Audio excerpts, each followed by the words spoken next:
Hyvää syntymäpäivää 5-vuotiaalle Suomen pelimuseolle Wien Games Finlandilta. Ja kiitos kutsusta syntymäpäiville. Minun nimeni on Taina Myöhänen ja toimin Wien Games Finlandin hallituksen puheenjohtajana. Wien Games Finland on yhdistys, jonka tavoitteena on luoda pelialasta monimuotoinen ja mukaanottava työpaikka kaikille. 5 vuotta on oikein kunnioitettava ikä, mutta pelimuseo tuntuu paljon ikäistään vanhemmalle, sellaiselta, joka on ollut aina. Se ehkä johtuu siitä, että museolle on ollut selkeä tilaus ja tarve.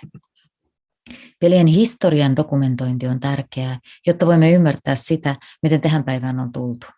Pelien lisäksi se kertoo myös pelin tekijöistä ja aikakaudesta.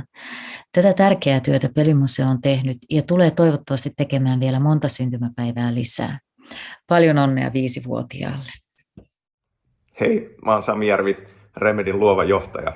Ja haluan omasta ja koko Remedin puolesta toivottaa hyvää syntymäpäivää Suomen pelimuseo. 5 vuotta, tärkeä merkkipaalu.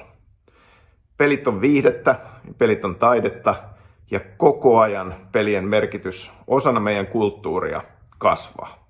Sen takia on äärimmäisen tärkeää, että pelialan historia ja vanhemmat peliteokset pysyy myös tallessa, eivätkä unohdu tai katoa. Ja tämän puolesta Suomen pelimuseo tekee äärimmäisen tärkeää työtä.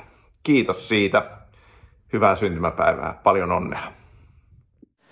Pelitaiteen läänintaiteilija Jaakko Kemppainen tässä terve. Olen onnellinen siitä, että voimme tänään juhlistaa Suomen pelimuseon 5-vuotista taivalta. Me ollaan pelimuseon kanssa tehty alusta asti yhteistyötä ja takana on muutamia todella kivoja projekteja ja arvokasta kulttuurihistorian säilyttämistyötä.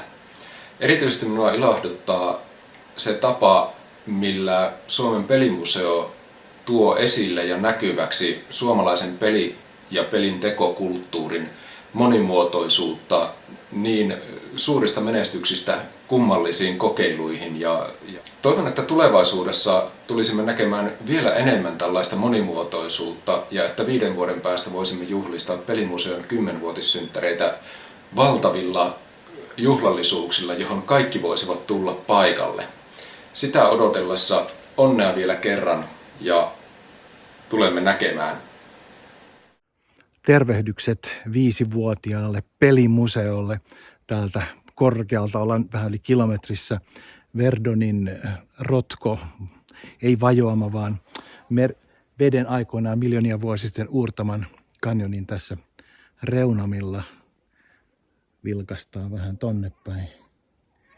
Ja tuolla kilsa alaspäin, niin siellä on se vesivirtaa. Joo, mun nimi on Andy Pilke ja mä oon tosiaan pelimuseossa Jari Paunan kanssa virittämämme Lohikäärmepuun pelin isäntiä silloin aikoinaan 90-luvulla. Mahtavaa, että päästiin olemaan osa pelimuseota ja suomalaista pelikulttuuria, joka mielestäni voi oikein hyvin niin kuin nykyajassa. Liekkejä pidetään yllä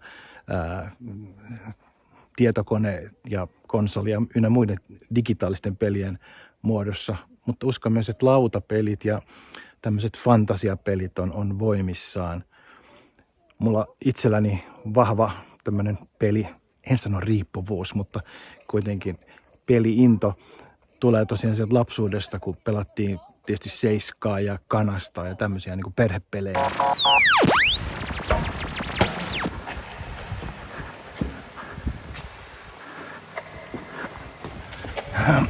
Mä en tiedä mitä on tapahtunut, mutta mä oon joutunut tämmöiseen keskiaikaiseen kylään, joka on kulkutaudin riivaama.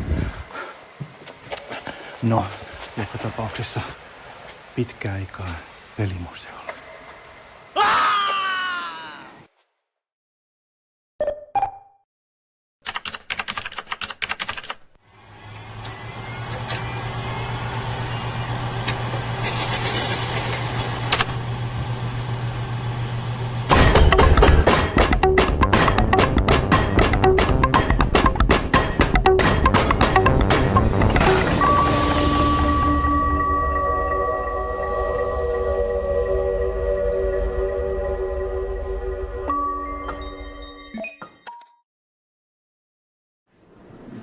안녕하세요. 넥슨 컴퓨터 박물관 최윤아입니다.